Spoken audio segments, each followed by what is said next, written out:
أعوذ بالله من الشيطان الرجيم. بسم الله الرحمن الرحيم.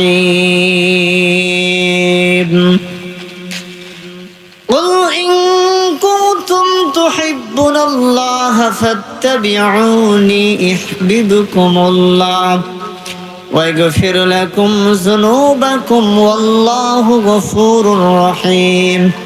صدق الله العظيم. كما قال النبي عليه الصلاة والسلام: خيركم من تعلم القرآن وعلمه، أو كما قال النبي عليه الصلاة والسلام: إن الله وملائكته يصلون على النبي يا أيها الذين آمنوا صلوا عليه وسلموا تسليما. اللهم صل على محمد وعلى آل محمد كما صليت على إبراهيم وعلى آل إبراهيم إنك حميد مجيد. اللهم بارك على محمد وعلى آل محمد كما باركت على إبراهيم وعلى آل إبراهيم إنك حميد مجيد. كلمة لا إله إلا الله، لا إله إلا الله، لا إله إلا الله محمد رسول الله সাল্লাল্লাহু আলাইহি ওয়াসাল্লাম।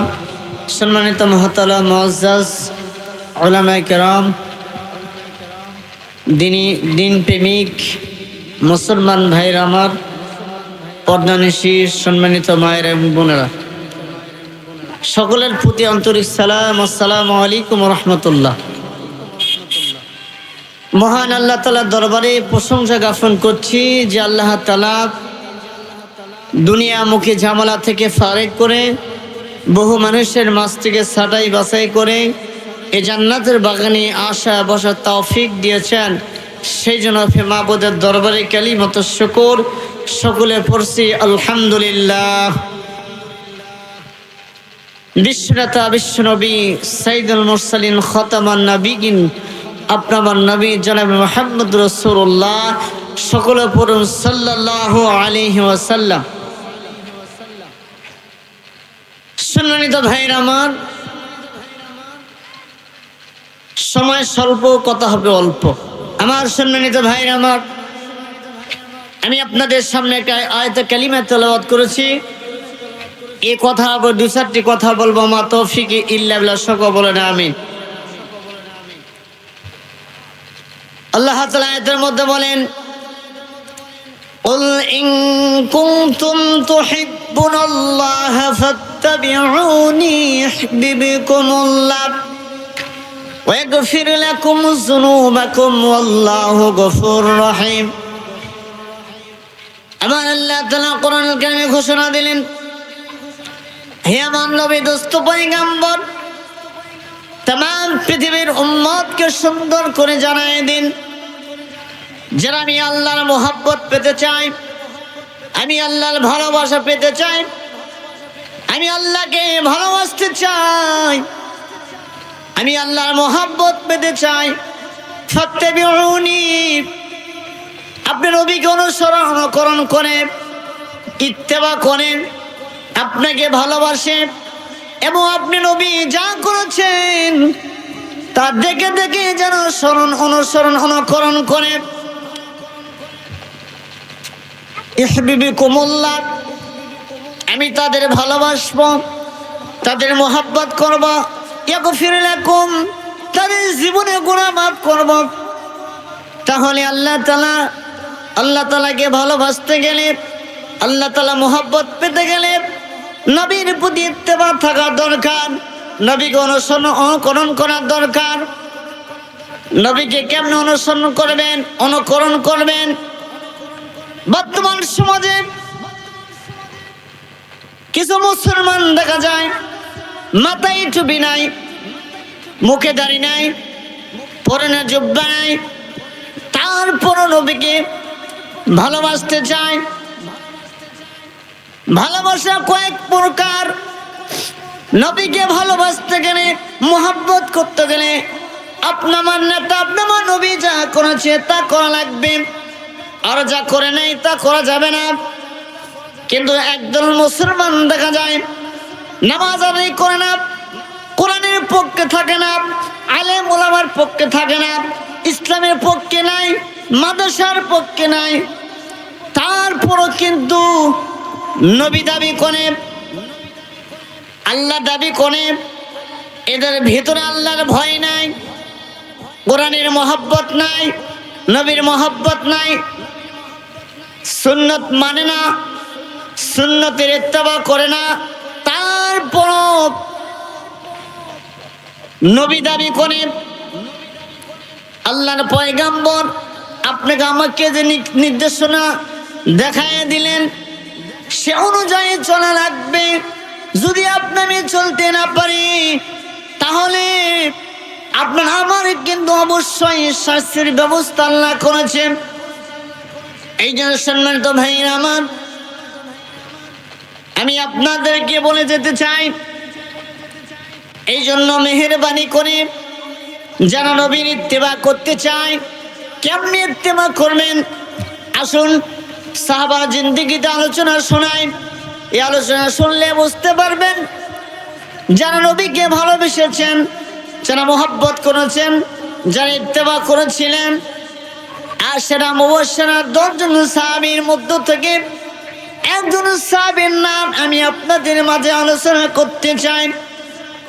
হযরত সিদ্দিক আকবর রাদিয়াল্লাহু তাআলা আনহু, আবু বকর সিদ্দিক মুসলমান হলেন। আর মুসলমান হওয়ার পর প্রথম অবস্থা, সেই সময় কঠিন মুহূর্তের সময় কাফেররা আবু বকরকে নির্যাতন করলেন। নির্যাতন করার পরেও এক মুহূর্ত পর্যন্ত সে আল্লাহর নবীকে ভুলতে পারলেন না, ভুলে গেলেন না। কিন্তু আমার একটু কষ্ট আসলে আমরা ভুলে যাই, মসজিদে যেতে চাই না, মসজিদে একটু সময় লম্বা হলে উসকুস করি। কিন্তু সাহাবাওয়ালা জিন্দেগি স্মরণ করুন, অনুসরণ করুন, বুঝতে পারবেন। হযরত আকবর সিদ্দিক আকবর রাদিয়াল্লাহু তাআলা আনহু আল্লাহর নবীর সাহাবী আবু বকর রাস্তা দিয়ে যাচ্ছেন, যাওয়ার পথে কয়েকজন কাফের নেতারা আবু বকরকে রাস্তায় ফেলাইয়া নির্যাতন করলেন। এত নির্যাতন করলেন, কষ্ট দিয়ে মারলেন। তারপরও আবু বকরকে এমন মারলেন, মারতে মারতে তার মুখমণ্ডলটা থেতলায় ফেল দিলেন, কেউ দেখলে চিনতে পারে না। আমার সম্মানিত ভাইরা আমার বাবাজিরা আমার, আল্লাহর পয়গম্বরের সাহাবী প্রিয় সাহাবী আবু বকর রাদিয়াল্লাহু তাআলা আনহু রাস্তায় ফেলে তাকে কষ্ট দিলেন, নির্যাতন করলেন, মরুভূমির পতন তপ্ত বালুর উপরে শোয়াই দিলেন। এত কষ্ট নির্যাতন দেওয়ার পরও তিনি তার নবীকে ভুলে গেলেন না, ইসলামতে সরে গেলেন না।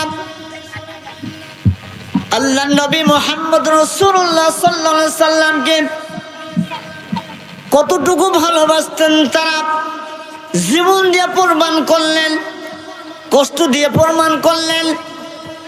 আবু বকর রাদিয়াল্লাহু তাআলা আনহু কাফের নেতারা এত কষ্ট করলেন, নির্যাতন করলেন, মারলেন, মরুভূমির পথে অনুতপ্ত বালুর উপরে শোয়াই দিলেন। ওই দিক দিয়ে কয়েকজন সাহাবী যাচ্ছিল, যাবার পথে লক্ষ্য করে দেখলেন সিদ্দিক আকবর রাদিয়াল্লাহু তাআলা আনহুকে চিনা যায় না। মারতে মারতে মুখমণ্ডল থেতলা করলেন, সাহাবীরা ধরে নিয়ে বাসায় চলে গেলেন। তার মা জননীও চিনতে পারলেন না নিজের সন্তানকে, এমন মার মারছেন শুধুমাত্র কেবলমাত্র ইসলামের পথে আসার কারণে, নবীকে মহব্বত করার কারণে, নবীর দলে আসার কারণে এত মাল মারলেন, এত নির্যাতন করলেন। আর নির্যাতন করার পরও তারপরও দেখুন আবু বকরকে বেহুশ করলেন, বাসায় নিয়ে গেলেন। 3 দিন অবস্থা বেহুশ, কোনো হুশ আসে নাই। 3 দিন পরে মা দুধ গরম করলেন, দুধ গরম করার পরে সন্তানের সামনে নিয়ে গেলেন। হুশ ফিরে আসার পরে এবার মা বলতেছেন, বাবা বকর, তোমার শরীরতে অনেক রক্ত ঝরছে, অনেক রক্ত পড়ে গেছে, তুমি 1 গিলাস দুধ পান করো। কিন্তু আবু বকর হুশ ফিরে আসার পরে মাকে জিজ্ঞাসা করলেন, মা ও আমার আম্মা জান, আমার হুজুর কেমন আছে, আমার রাসূল কেমন আছে? অথচ দেখ লক্ষ্য করে এমন মার মারলেন, নির্যাতন করলেন, মুখমণ্ডল থেতলা করলেন, বেহুশ করলেন, জমিনে ফেলাই দিলেন। 3 দিন অবস্থা বেহুশ। হুশ ফিরে আসার পরে আবু বকর হুশ ফিরে আসার পরে তার মা জননী 1 গিলাস দুধ পান করে, দুধ গরম করে যখন সন্তানের সামনে দিলেন, দুধ তো পান করা দূরের কথা, তিনি জিজ্ঞাসা করলেন, মা আমার রাসূল কেমন আছে জানতে চাই। আমার রাসূলের খবর না নেওয়া পর্যন্ত আমি 1 ফোঁটা পানি পর্যন্ত পান করব না। আমার সম্মানিত ভাইরা আমার, এই জন্য আপনাদের লক্ষ্য করে গভীর মনোযোগ বাজান। আজকের মাহফিলের যেসব মেহমান আসবেন আপনাদের গুরুত্ব বুঝাবেন, প্রত্যেক মেহমানেরা দামি দামি কথা বলবেন। যদি আপনারা এই কথাগুলোর উপর আমল করতে পারেন, আর আমলের যা অবশ্যই আল্লাহ তাআলা আপনাকে আমাকে দান করবেন। এই জন্য আপনাদেরকে বলতেছি, এখনো যারা মেলায় ঘুরে বেড়াচ্ছেন, বিভিন্ন জায়গায় আড্ডা দিচ্ছেন, অযথা সময় নষ্ট না করে মেহেরবানি করে মাহফিলে আসুন। আর আসার জন্য আমি আপনাদের অনুরোধ করতেছি। কিন্তু মাহফিলে যারা আসে, বর্তমান 3 ধরনের মানুষ সমাজে দেখা যায়। এক ধরন যারা বক্তার আকর্ষণে মাহফিলে আসে, তারা বাড়িতে নিয়ত করে বের হয়, আমি মাহফিলে যাব না, মাহফিল স্প্লেন্ডে বসবো না। তার কাজ আসবে, বক্তার কণ্ঠ যদি ভালো হয় একটু সময় বসবে, ওয়াজ শুনবে, তারপর কণ্ঠ না ভালো হলে, আলোচনা ভালো না হলে উঠে চলে যাবে। 2 চরণে। আর একদল সমাজে দেখা যায় যারা মাহফিলে আসে, বক্তার আলোচনা শুনবে না, অথচ বিভিন্ন জায়গায় ঘোরাফেরা করে বাসায় চলে যায়। আর এক ধরনের সমাজে দেখা যায় যারা একবারে বাড়িতে নিয়ত করে বের হয়, আমি মাহফিল শেষ করা পর্যন্ত মাহফিল থেকে আসবে না। আমার আল্লাহ তাআলা বলে, যারা শেষ পর্যন্ত থাকবেন, মাহফিল শেষ করে যাবে, আল্লাহ তাআলা তাদের জীবনের গুনাহ সব গুনাহ মাফ করে দিবেন। সুবহানাল্লাহ। এই জন্য ভাইরা আমার, আমি আলোচনা করতেছিলাম, তাহলে আপনি নবীর প্রতি ইত্তেবা কেমনি করবেন? 3 দিন পর হুশ ফিরে আসলেন। আসার পরে সিদ্দিক আকবর রাদিয়াল্লাহু তাআলা আনহু তার মাকে জিজ্ঞাসা করলেন, মা, ও আমার আম্মা, আমার হুজুর কেমন আছে? আম্মা জান বললেন, বাবা আবু বকর, তোমার হুজুর ভালো আছে। আমি আপনাদেরকে বুঝাইতে চাইলাম, এত নির্যাতন করলেন, মারলেন, মারার পর নির্যাতন করার পরেও তারপর তিনি তার রাসূলকে ভুলে গেলেন না। এই জন্য আপনার আমার কর্তব্য রাসূলের প্রতি ইত্তেবা করার দরকার। উনি যা করে গেছেন তা করা লাগবে, তা যা করেন নাই তা করা যাবে না। আমার ভাইয়েরা, আমার বন্ধুগণ, কোরআনের মাহফিলে যদি আপনারা না আসতে পারেন, অযথা সময় নষ্ট করতেছেন, এই সময় যদি আপনি আমার পার হয়ে চলে যায়, এই সময়টা আর কোনোদিন আপনি পাবেন না। এই জন্য মেহেরবানি করে মাহফিলে চলে আসেন। আমি আসার জন্য আপনাদের অনুরোধ করতেছি। আমার ভাইয়েরা, আমার অসংখ্য হাদিস থেকে একটা হাদিস তেলাওয়াত করেছি, খায়রুকুম মান তাআল্লামাল কোরআন ওয়া আল্লামা। এই যে আপনারা এত সুন্দর জান্নাতের বাগান সাজাইছেন, তালবে ইলমেরা মাদ্রাসায় সব সময় পড়াশোনা করে, আর কোরআন পড়লে লাভ কি, না পড়লে ক্ষতি কি? আপনার কোরআন পড়ার দরকার আছে না নাই? কোরআন পড়লে লাভ কি, না পড়লে ক্ষতি কি?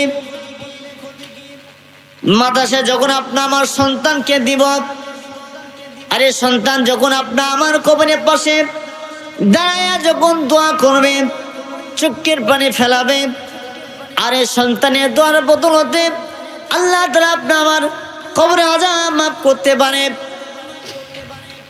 আমার ভাইরা, আমার বন্ধুগণ, ছোট্ট দুই বালক মাদ্রাসায় থেকে বাসার দিকে যাচ্ছেন।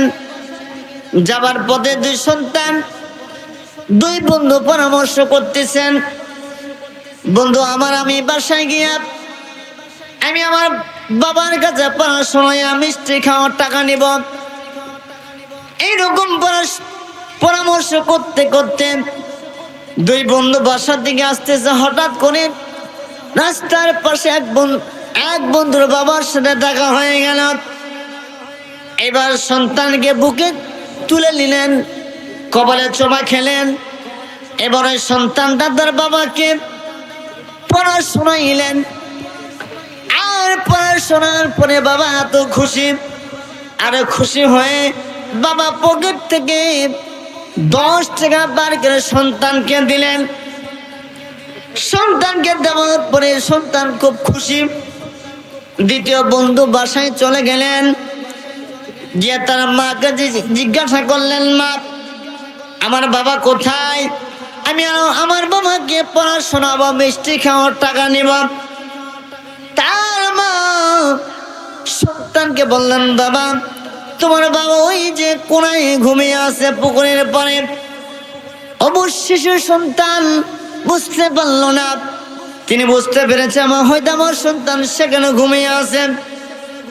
সন্তান দৌড়ে চলে গেলেন, তার বাবার কবরের পাশে গিয়া ইস্তেগফার পড়লেন, দরুদ পড়লেন, সূরা ফাতিহা পড়লেন। এত কান্নাকান্নি করে কিন্তু বাবা জবাব দেয় না, কথা বলে না। সন্তান ফিরে আসলেন তার মার কাছে, মা, আমার বাবা কথা বলে না। সন্তানকে মা সান্ত্বনা দিতে গিয়া ঘুমিয়ে দিলেন, মাও ঘুমিয়ে গেল। তার স্বামী শব্দের যুগে বিবিকে ডেকে বলে, বিবি, ও আমার পানের বিবি, আমার কবরে দাও দাও করে আগুন জ্বলতেছিল, এমন আদু আযাব আল্লাহ তাআলা কবরে দিয়েছেন। কিন্তু আমার সন্তান যখন কবরে বসে এসে আমার জন্য দোয়া করেছে, সূরা ফাতিহা পড়েছে, ইস্তিগফার, দরুদ সালাম পড়েছে, আর পড়ার কারণে আমার আল্লাহ তো খুশি হয়েছে। আর খুশি হওয়ার কারণে আমার আল্লাহ কবরে যে আপনাকে মাফ করে জান্নাতের বাগান বানিয়ে দিয়েছে। ও আমার বিবি, আমি তোমাকে বললাম আমার সন্তানকে আমার জমি যদি বিক্রি করতে হয় তারপর আমার সন্তান থেকে তুমি কোরআনে হাফেজ আলেম বানাবা। বর্তমান যুগের মুসলমানেরা চিন্তা করে আমার সন্তানকে মাদ্রাসায় দিলে হয়তো ভিক্ষা করবে, এক সময় ভাত পাবে না, এরকম নিয়ত আমাদের সমাজের মুসলমানেরা আছে না নাই? আছে না? বললেন আছে না নাই? কিন্তু যদি কোনো সন্তান হক্কানি হাফেজ হয়, আলেম হয়, আপনার আমার রেজেকের মালিককে, রেজেকের মালিক আল্লাহ, আল্লাহ তাআলা আপনি আমার রিজিক 50,000 বছর আগে তৈরি করেছেন, তাহলে এত চিন্তা কেন করেন? এই জন্য মাদ্রাসার সন্তানগুলিকে দিবেন, হাফেজ করবেন, আলেম করবেন। এলাকার কত মানুষের ভাগ্য ভালো, এখানে একটি জান্নাতের বাগান হয়েছে। এই জন্য আপনাকে আমাকে এই মাদ্রাসাগুলি নজর দেওয়া দরকার, খোঁজ খবর নেওয়া দরকার। আমি আপনাদের আলোচনা করতেছিলাম, বুঝাইতেছিলাম কোরআনের পাওয়ার কত। কোরআন যে একটা পাওয়ারফুল কিতাব, এই কিতাব আল্লাহ তাআলা যা দিয়েছেন কোনো সন্দেহ নাই। খায়রুকুম মান তাআল্লামাল কুরআন ওয়া আল্লামা। আল্লাহর পয়গম্বর বলেন যিনি কোরআন শিক্ষা করেন তিনি উত্তম, এবং যিনি কোরআন শিক্ষা দেয় সে উত্তম। কোরআন যে এত পাওয়ারফুল কিতাব, এই কিতাব আমরা ভুলে যাই। সন্তানকে তো পড়াই না, নিজেও পড়ি না, কিন্তু সমাজে, আমাদের সমাজে কিছু মা বোনেরা দেখা যায় রমজান মাস আসার পরে কোরআন পড়া প্রতিযোগিতা করে, আর সারা বছর কোরআন তেলাওয়াত করে না, কোরআনের ধারেও তো যায় না, যায় চাই না। এই যে দেখেন এত সুন্দর কোরআনের বাগান সাজাইছে, দেখেন এখনো একটা মানুষ মাহফিলে আসে নাই, মাহফিল শূন্যতা।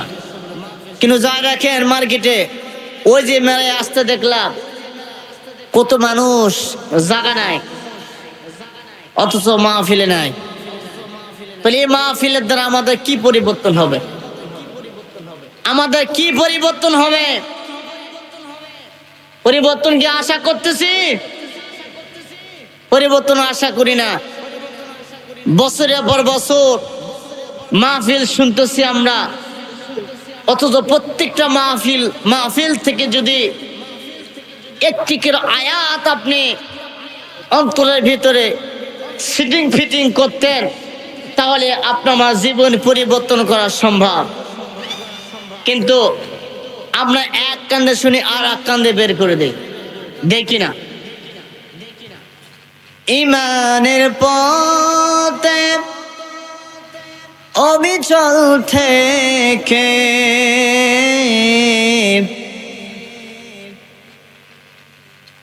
ইমানের পথে অবিচল থেকে আমার মরণ যেন হয়, আমার মরণ যেন হয়। আমার ভাইরে, আমার বন্ধুরে, আমার বাবাজিরা, আমার এলাকার সম্মানিত ভাইরা এবং বোনেরা, এলাকার বাবাজিরা, আমার এলাকার যুবক ভাইরা, আমি আপনাদের অনুরোধ করতে চাই, এখনো যারা বাইরে ঘোরাফেরা করতেছেন অযথা সময় নষ্ট না করে মাহফিলে চলে আসুন। আমি আসার জন্য আপনাদের অনুরোধ জ্ঞাপন করছি। আমার ভাইয়েরা, আমার বন্ধুগণ, যে কথা বলছিলাম, কোরআনের পাওয়ার কত বেশি। কোরআন পাওয়ারফুল একটি কিতাব। আপনাদের মাঝে একটি ঘটনা বলতে চাই। কোরআনের পাওয়ার কোরআনের পাওয়ার কেমন ছিল। ওই রাশিয়ানের সময়, আফগানিস্তানের সময় এলাকার মুসলমানদের নির্যাতন শুরু করে দিলেন। নির্যাতনের কারণে মুসলমানেরা ঘর বাড়ি ছেড়ে দিয়া অন্যত্র চলে যেতে লাগলেন। কিন্তু একজন কোরআনের হাফেজ ছিলেন, 6 বছরের কিশোর, 30 পারা কোরআনের হাফেজ আব্দুর রহমান তার মা বাবার সাথে রওনা দিলেন। রাস্তার পথে তার মায়ের পেটের ব্যথা শুরু হয়ে যায়।